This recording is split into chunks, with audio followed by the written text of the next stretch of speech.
નમસ્કાર. આજના virtual classroom training સેશનમાં આપ સૌનું હાર્દિક સ્વાગત છે.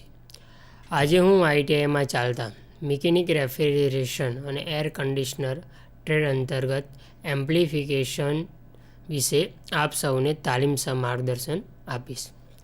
તાલીમાર્થી મિત્રો, આપણે જે બોલીએ છીએ તેને ઓડિયો સિગ્નલ કહેવામાં આવે છે. એટલે કે આપણે ગમે તે પણ બોલીએ તો 20 કિલોહર્ટ્ઝથી વધારે બોલી શકીએ નહીં. પરંતુ આપણે જો તેનાથી વધારે બોલવું હોય તો તેના માટે એમ્પ્લિફિકેશન પ્રક્રિયા કરવામાં આવે છે. એટલે એમ્પ્લિફિકેશન પ્રક્રિયા માટે જે ડિવાઇસ વપરાય છે તેને એમ્પ્લીફાયર કહેવામાં આવે છે. તો તેના વિશે આજે આપણે PPT દ્વારા સમજીએ.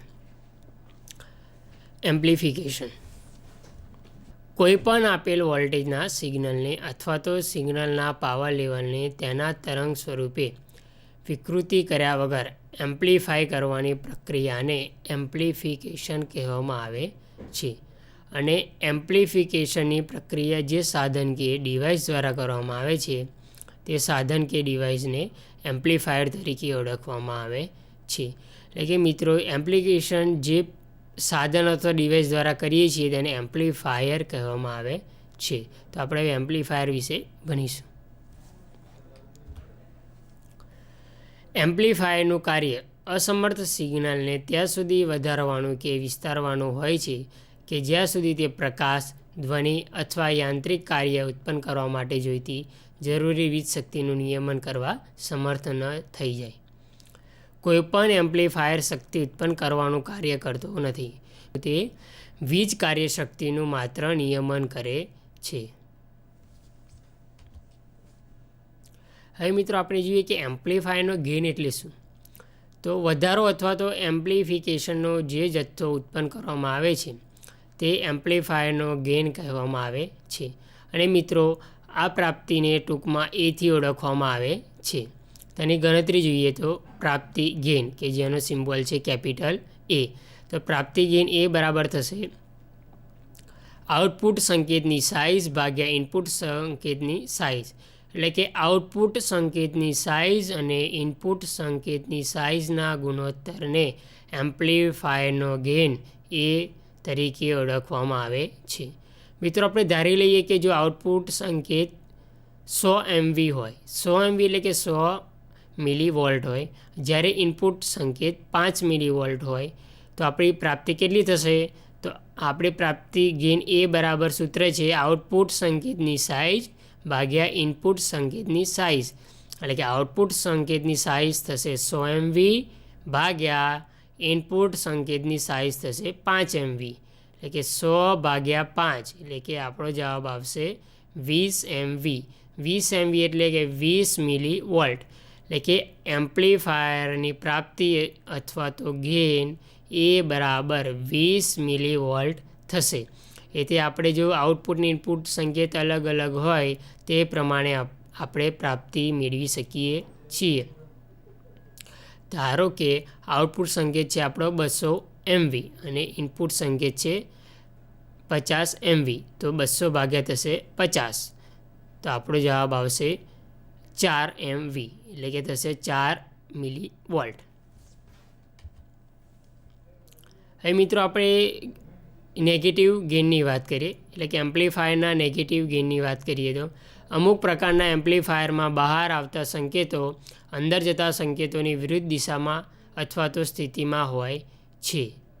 આથી આપણને મળતી પ્રાપ્તિને આપણે નકારાત્મક મૂલ્ય તરીકે વર્ણવીએ છીએ. એટલે કે નેગેટિવ ગેઇન કહેવામાં આવે છે. એટલે કે એમ્પ્લીફાયરમાં બહાર આવતા સંકેતો જે અંદર જતા સંકેતો એની વિરુદ્ધ દિશામાં હોય, બંને એકબીજાની સામસામે હોય, તો તેને નેગેટિવ ગેઇન તરીકે ઓળખવામાં આવે છે. મિત્રો, એનો અર્થ એવો નથી થતો કે આઉટપુટ ઇનપુટ કરતાં નાનો છે. આ ખૂબ જ જરૂરી છે યાદ રાખવું કે આઉટપુટ એ ઇનપુટ કરતાં નાનો છે તેવો અર્થ થતો નથી. મિત્રો, હવે આપણે કાસ્કેડિંગ વિશે વાત કરીએ. તો એમ્પ્લીફાયરનું કાસ્કેડિંગ એટલે શું? તો જ્યારે બે અથવા તેથી વધુ એમ્પ્લીફાયર સાથે જોડવામાં આવે ત્યારે પહેલાંનો આઉટપુટ એટલે કે પહેલાં એમ્પ્લીફાયરનો આઉટપુટ બીજા એમ્પ્લીફાયરના ઇનપુટ સાથે અને બીજા એમ્પ્લીફાયરનો આઉટપુટ ત્રીજા એમ્પ્લીફાયરના ઇનપુટ સાથે જોડવામાં આવે છે.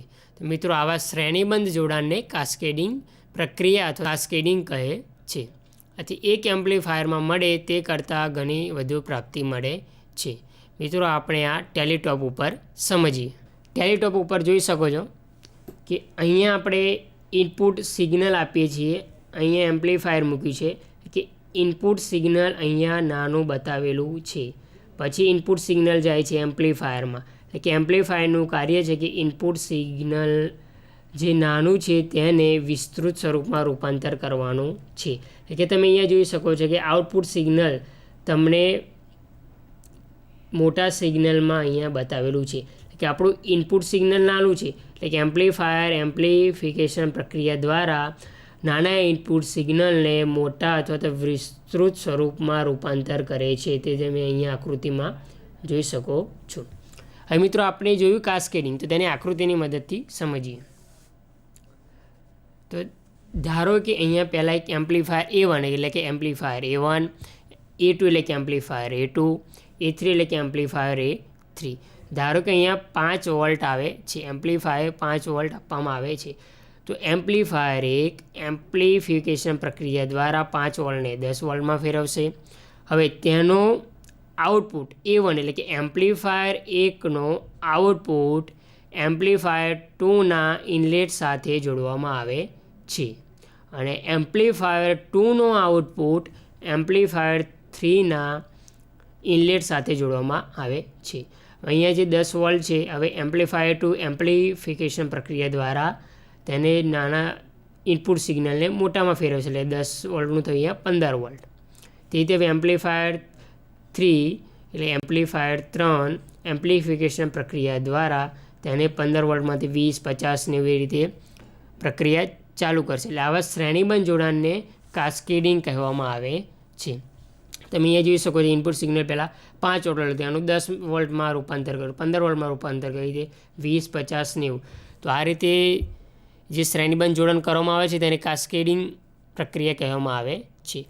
આપણી ઓડિયો ફ્રીક્વન્સી 20 કિલોહર્ટ્ઝથી વધારે હોતી નથી. એટલે આપણે જ્યારે માઇકમાં બોલીએ છીએ અને આપણે જોઈ શકીએ છીએ કે જ્યારે લાઉડસ્પીકરમાંથી અવાજ આવે છે તો આપણા અવાજ કરતાં ખૂબ જ વધારે અવાજ બહાર આવે છે. તો આ થયું કઈ રીતે? તો આપણે તે ટેલીટોપ ઉપર સમજીએ. તો અહીંયા તમે જોઈ શકો છો કે અહીંયા માઇક બતાવેલું છે. એટલે કે માઇકનું કાર્ય એ છે કે જે આપણે ઓડિયો સિગ્નલ છે તેને ઇલેક્ટ્રિક સિગ્નલની અંદર રૂપાંતર કરે છે. એટલે આપણે અહીંયા જે બોલીશું તે ઓડિયો સિગ્નલનું ઇલેક્ટ્રિક સિગ્નલમાં રૂપાંતર થશે. હવે ત્યાં માઇક પછી એમ્પ્લીફાયર જોડેલું હોય છે. એટલે એમ્પ્લીફાયર એમ્પ્લીફિકેશન પ્રક્રિયા કરીને તે ફક્ત ઇલેક્ટ્રિક સપ્લાયનું નિયમન કરે છે. એટલે કે જે અહીંયા ઇનપુટ સિગ્નલ નાનું હતું તેને મોટા આઉટપુટ સિગ્નલની અંદર રૂપાંતર કરે છે. જે આપણે અહીંયા જોયું કે નાનું ઇનપુટ સિગ્નલ છે તેના મોટા આઉટપુટ સિગ્નલની અંદર રૂપાંતર કરે છે.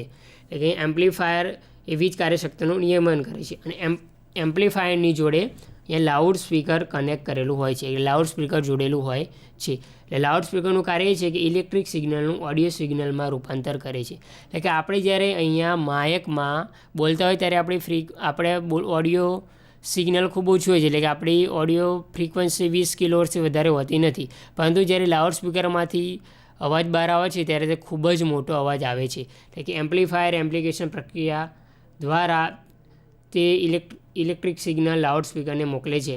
એટલે કે એનું આઉટપુટ વધારે મળે છે અને લાઉડ સ્પીકર ઇલેક્ટ્રિક સિગ્નલનું ઓડિયો સિગ્નલમાં રૂપાંતર કરે છે જે આપણને સંભળાય છે. હવે મિત્રો આપણે વાત કરીએ ક્લિપિંગ વિશે. તો વીજ પુરવઠામાંથી મળતો પ્રવાહ અને ઇલેક્ટ્રોમોટિવ ફોર્સ એટલે કે તેને EMF કહેવામાં આવે છે.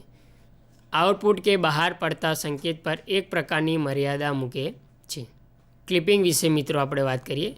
ક્લિપિંગ વીજ પુરવઠામાંથી મળતો પ્રવાહ અને ઇલેક્ટ્રોમોટિવ ફોર્સ એટલે કે EMF ઇલેક્ટ્રોમોટિવ ફોર્સ આઉટપુટ કે બહાર પડતા સંકેત પર એક પ્રકારની મર્યાદા મૂકે છે.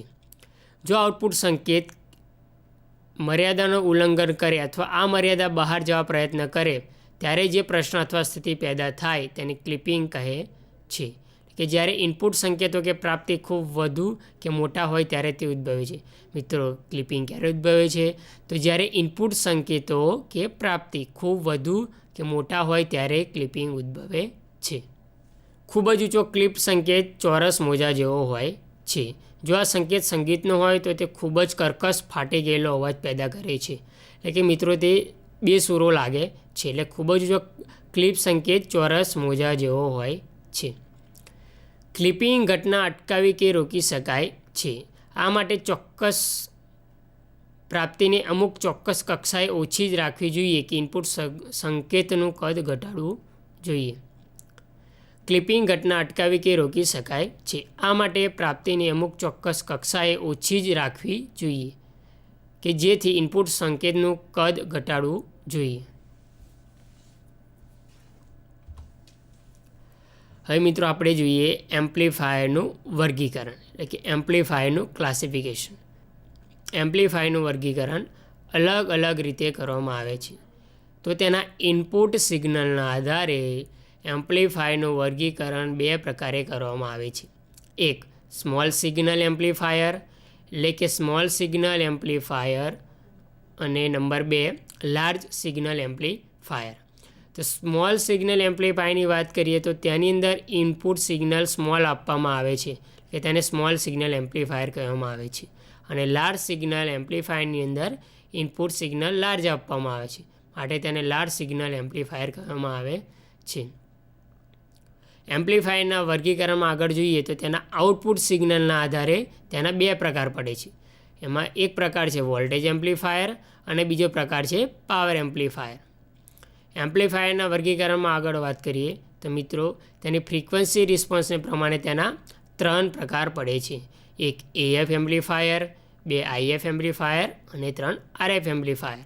મિત્રો AF એમ્પ્લીફાયરનું પૂરું નામ છે ઓડિયો ફ્રીક્વન્સી એમ્પ્લીફાયર, IF એમ્પ્લીફાયરનું પૂરું નામ છે ઇન્ટરમીડિયેટ ફ્રીક્વન્સી એમ્પ્લીફાયર અને RF એમ્પ્લીફાયરનું પૂરું નામ છે રેડિયો ફ્રીક્વન્સી એમ્પ્લીફાયર. હવે આગળ તેના વર્ગીકરણમાં જોઈએ તો તેની એબિલિટીની સ્થિતિ પ્રમાણે તેના 4 પ્રકાર પડે છે. તો એમાં પહેલો પ્રકાર છે ક્લાસ A એમ્પ્લીફાયર, બીજો પ્રકાર છે ક્લાસ B એમ્પ્લીફાયર, ત્રીજો પ્રકાર છે ક્લાસ AB એમ્પ્લીફાયર અને ચોથો પ્રકાર છે ક્લાસ C એમ્પ્લીફાયર. મિત્રો તેના ટ્રાન્ઝિસ્ટર કન્ફિગ્યુરેશન પ્રમાણે એમ્પ્લીફાયરના 3 પ્રકાર પડે છે. એક CB એમ્પ્લીફાયર, 2 CE એમ્પ્લીફાયર અને 3 CC એમ્પ્લીફાયર. CB એમ્પ્લીફાયર એટલે કે common base amplifier, CE amplifier એટલે કે કોમન એમિટર એમ્પ્લીફાયર અને CC એમ્પ્લીફાયર એટલે કે કોમન કલેક્ટર એમ્પ્લીફાયર. જો મિત્રો ઇનપુટ સિગ્નલ વોલ્ટેજ લો લેવલનું હોય તો RC કપલ એમ્પ્લીફાયર વપરાય છે અને જો ઇનપુટ સિગ્નલ વોલ્ટેજ હાઈ લેવલનું હોય તો ટ્રાન્સફોર્મર કપલ એમ્પ્લીફાયરનો ઉપયોગ કરવામાં આવે છે. મિત્રો આ વસ્તુ ખાસ ધ્યાન રાખજો કે જ્યારે ઇનપુટ સિગ્નલ વોલ્ટેજ લો લેવલનું હોય ત્યારે RC કપલ એમ્પ્લીફાયર અને ઇનપુટ સિગ્નલ વોલ્ટેજ હાઈ લેવલનું હોય તો ટ્રાન્સફોર્મર કપલ એમ્પ્લીફાયરનો ઉપયોગ કરવામાં આવે છે.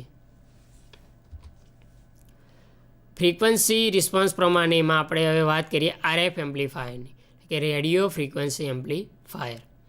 રેડિયો ફ્રીક્વન્સી એમ્પ્લીફાયર રેડિયો સિગ્નલને શક્તિશાળી બનાવે છે, જેમાં લોડ તરીકે ટ્યુન સર્કિટનો ઉપયોગ કરેલો હોય છે. 20 kHz એટલે કે 20 કિલોહર્ટ્ઝ ઉપરની ફ્રીક્વન્સીના એપ્લિકેશન માટે ઓડિયો એમ્પ્લીફાયર કાર્ય કરી શકતા નથી. એટલે કે 20 કિલોહર્ટ્ઝ સુધી ઓડિયો ફ્રીક્વન્સી એમ્પ્લીફાયર કામ કરી શકીએ છીએ, પણ 20 કિલોહર્ટ્ઝ કરતાં વધારે ફ્રીક્વન્સી હોય ત્યારે RF એમ્પ્લીફાયર એટલે કે રેડિયો ફ્રીક્વન્સી એમ્પ્લીફાયરનો ઉપયોગ કરવામાં આવે છે.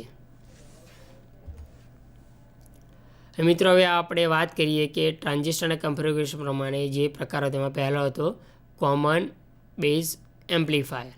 તેના વિશે વાત કરીએ તો કોમન બેઝ એમ્પ્લીફાયરમાં ઇનપુટ રેઝિસ્ટન્સ ઘણો નીચો હોય છે, પરંતુ તેનો આઉટ રેઝિસ્ટન્સ ઘણો ઊંચો હોય છે. કોમન બેઝ એમ્પ્લીફાયરમાં પાવર ગેઇન 30 dB સુધી હોય છે. મિત્રો dB એટલે કે ડેસિબલ, એટલે કે પાવર ગેઇન 30 ડેસિબલ સુધી હોય છે અને તેમાં વોલ્ટેજ ગેઇન લાર્જ હોય છે. એટલે કે કોમન બેઝ એમ્પ્લીફાયરમાં ઇનપુટ રેઝિસ્ટન્સ નીચો, આઉટપુટ રેઝિસ્ટન્સ ઘણો ઊંચો, વોલ્ટેજ ગેઇન લાર્જ અને પાવર ગેઇન 30 ડેસિબલ સુધી હોય છે. હવે મિત્રો આપણે વાત કરીએ કોમન એમિટર એમ્પ્લીફાયર. તો કોમન એમિટર એમ્પ્લીફાયરની અંદર ઇનપુટ રેઝિસ્ટન્સ નીચો હોય છે, આઉટપુટ રેઝિસ્ટન્સ લગભગ 50 k ઓહમથી વધારે હોય છે. એ મિત્રો 50 k ઓહમ એટલે કે 50 કિલો ઓહમથી વધારે હોય છે. કોમન એમિટર એમ્પ્લીફાયરમાં પાવર ગેઇન 40 dBની આસપાસ આવે છે, એટલે કે 40 ડેસિબલની આસપાસ આવે છે. અને કોમન એમિટર એમ્પ્લીફાયરની અંદર વોલ્ટેજ ગેઇન હાઈ હોય છે, તદુપરાંત કરંટ ગેઇન પણ હાઈ હોય છે. એટલે કે કોમન એમિટર એમ્પ્લીફાયરમાં ઇનપુટ રેઝિસ્ટન્સ નીચો હોય છે, આઉટપુટ રેઝિસ્ટન્સ લગભગ 50 kilo ohm, power gain 40 dB, voltage gain અને કરંટ ગેઇન હાઈ હોય છે. હવે ટ્રાન્ઝિસ્ટર કન્ફિગ્યુરેશન પ્રમાણે ત્રીજા ટાઈપની વાત કરીએ તો કોમન કલેક્ટર એમ્પ્લીફાયર. તો કોમન કલેક્ટર એમ્પ્લીફાયરમાં ઇનપુટ ઇમ્પિડન્સ ઊંચો હોય છે, આઉટપુટ ઇમ્પિડન્સ નીચો હોય છે, પાવર ગેઇન 10 dB થી 20 dB હોય છે, એટલે કે 10 ડેસિબલથી 20 ડેસિબલ હોય છે. અને કોમન કલેક્ટર એમ્પ્લીફાયરમાં વોલ્ટેજ ગેઇન 1 કરતાં ઓછો હોય છે. એટલે મિત્રો આ કોમન કલેક્ટર એમ્પ્લીફાયરની લાક્ષણિકતાઓ છે કે ઇનપુટ. આપણે જે મિત્રો તેના એમ્પ્લીફાયરના કન્ફિગ્યુરેશન જોઈએ તેની સરખામણી જોઈએ. તમે મિત્રો અહીંયા કોષ્ટકમાં જોઈ શકો છો કે ઇનપુટ ઇમ્પિડન્સ અહીંયા 3 કન્ફિગ્યુરેશન આપ્યા છે: કોમન બેઝ, કોમન એમિટર અને કોમન કલેક્ટર. તો ઇનપુટ ઇમ્પિડન્સ કોમન બેઝનો ઓછો હોય છે, જ્યારે ઇનપુટ ઇમ્પિડન્સ કોમન એમિટરનો મધ્યમ હોય છે, અને ઇનપુટ ઇમ્પિડન્સ કોમન કલેક્ટર ઘણો વધારે હોય છે. મિત્રો આ કોમન બેઝ, કોમન એમિટર અને કોમન કલેક્ટર 3 વચ્ચેની સરખામણીના સંદર્ભમાં લખેલું છે. મિત્રો આઉટપુટ ઇમ્પિડન્સની વાત કરીએ તો કોમન બેઝ એમ્પ્લીફાયરમાં આઉટપુટ ઇમ્પિડન્સ ઘણો વધારે હોય છે, કોમન એમિટર કન્ફિગ્યુરેશનમાં આઉટપુટ ઇમ્પિડન્સ મધ્યમ હોય છે, અને કોમન કલેક્ટરમાં આઉટપુટ ઇમ્પિડન્સ ઓછો હોય છે. કરંટ ગેઇનની વાત કરીએ તો મિત્રો કોમન બેઝ કન્ફિગ્યુરેશનમાં લગભગ 1 અથવા તો 1 હોય છે, કોમન એમિટર કન્ફિગ્યુરેશનમાં કરંટ ગેઇન વધારે હોય છે, જ્યારે કોમન કલેક્ટર કન્ફિગ્યુરેશનમાં કરંટ ગેઇન સૌથી વધારે હોય છે. વોલ્ટેજ ગેઇનની વાત કરીએ તો વોલ્ટેજ ગેઇન કોમન બેઝ કન્ફિગ્યુરેશનમાં વધુ હોય છે, ત્યાંના કરતાં કોમન એમિટરમાં વોલ્ટેજ ગેઇન સૌથી વધારે હોય છે, અને વોલ્ટેજ ગેઇન કોમન કલેક્ટર કન્ફિગ્યુરેશનમાં લગભગ 1 અથવા તો 1 હોય છે. હવે મિત્રો આપણે પાવર ગેઇનની વાત કરીએ તો પાવર ગેઇન કોમન બેઝ કન્ફિગ્યુરેશનમાં મધ્યમ હોય છે, જ્યારે કોમન એમિટર કન્ફિગ્યુરેશનમાં પાવર ગેઇન વધારે હોય છે. અને પાવર ગેઇન કોમન કલેક્ટર કન્ફિગ્યુરેશનમાં વાત કરીએ તો કોમન એમિટર અને કોમન બેઝની સરખામણીમાં ઓછો મળે છે. અને ફેઝ ઇન્વર્ઝન તો કોમન બેઝ કન્ફિગ્યુરેશન અને કોમન કલેક્ટરમાં ફેઝ ઇન્વર્ઝન થતું નથી, જ્યારે કોમન એમિટરમાં ફેઝ ઇન્વર્ઝન થાય છે તે 180 ડિગ્રીએ કરવામાં આવે છે. તો મિત્રો આ કોષ્ટકો પરથી આપણે common base amplifier, common emitter અને કોમન કલેક્ટર કન્ફિગ્યુરેશનની સરખામણી જોઈ. હવે મિત્રો આપણે તેની એબિલિટીની સ્થિતિ પ્રમાણે એમ્પ્લીફાયરના જે 4 પ્રકાર તેમાં વાત કરીએ. ક્લાસ એ એમ્પ્લીફાયર. તો ક્લાસ એ એમ્પ્લીફાયરની સર્કિટમાં ઓપરેટિંગ પોઈન્ટ કેરેક્ટરિસ્ટિકના લિનિયર વિભાગના સેન્ટરમાં પસંદ કરવામાં આવે છે, જેથી ઇનપુટ સિગ્નલ લિનિયરલી પસાર થશે. ક્લાસ એ એમ્પ્લીફાયર લો પાવર સર્કિટમાં લો પાવર એમ્પ્લિફિકેશનમાં વપરાય છે. ઓડિયો, રેડિયો અને વિડીયો ફ્રીક્વન્સી માટે વોલ્ટેજ એમ્પ્લીફાયર તરીકે ક્લાસ એ એમ્પ્લીફાયરનો ઉપયોગ કરવામાં આવે છે. મિત્રો ક્લાસ એ એમ્પ્લીફાયરની એફિશિયન્સી એટલે કે કાર્યદક્ષતા 20% થી 35% જેટલી હોય છે. તો ક્લાસ એ એમ્પ્લીફાયરનું કાર્ય અથવા તેની રચના આકૃતિમાં જોઈએ. અહીંયા મિત્રો તમે ક્લાસ એ એમ્પ્લીફાયરનું કાર્યની આકૃતિ બતાવી છે. આ આઈસી એટલે કે કલેક્ટર કરંટ છે, વીસી એટલે કે વોલ્ટેજ છે, આઈસી એટલે કે આ કલેક્ટર કરંટ છે, અહીંયા આઈબી એટલે કે આ બેઝ કરંટ છે, અહીંયા તમને લોડ લાઇન દેખાય છે, અહીંયા ઇનપુટ સિગ્નલ લિનિયરલી પસાર થાય છે. હવે મિત્રો આપણે વાત કરીએ ક્લાસ બી એમ્પ્લીફાયરની. તો ક્લાસ બી એમ્પ્લીફાયરમાં ટ્રાન્ઝિસ્ટર બાયસ અને સિગ્નલ વોલ્ટેજ એવી રીતે જોડવામાં આવેલ હોય છે કે ઇનપુટ સિગ્નલના લગભગ અડધા સમય માટે કલેક્ટર કરંટ પ્રવાહિત થતો હોય તો તેને ક્લાસ બી એમ્પ્લીફાયર તરીકે ઓળખવામાં આવે છે. ક્લાસ બી એમ્પ્લીફાયરમાં હાઈ ફેડાલિટીની કમી હોય છે અને ડિસ્ટોર્શન લગભગ 50%ની આસપાસ હોય છે. મિત્રો ક્લાસ બી એમ્પ્લીફાયરનો આઉટપુટ પાવર સૌથી વધારે હોય છે અને ક્લાસ બી એમ્પ્લીફાયરની કાર્યદક્ષતા એટલે કે એફિશિયન્સી લગભગ 50% થી 60% હોય છે. જે આપણે આકૃતિમાં જોઈએ. ક્લાસ બી એમ્પ્લીફાયરનું કાર્ય તમે આકૃતિમાં જોઈ શકો છો. અહીંયા વીસી છે તમારો કલેક્ટર એમીટર વોલ્ટેજ, એટલે કે વોલ્ટેજ તમને અહીંયા આડી લાઈન એટલે કે હોરિઝોન્ટલ લાઈન પર બતાવ્યો છે, એટલે કે એક્સ અક્ષ. તમને આઈસી એટલે કે વાય એક્સ એટલે કે વર્ટિકલ લાઈન એટલે કે ઊભી લાઈન ઉપર કલેક્ટર કરંટ બતાવ્યો છે. આઈસી એટલે કે આ કલેક્ટર કરંટ બતાવે છે, અહીંયા બેઝ કરંટ બતાવે છે.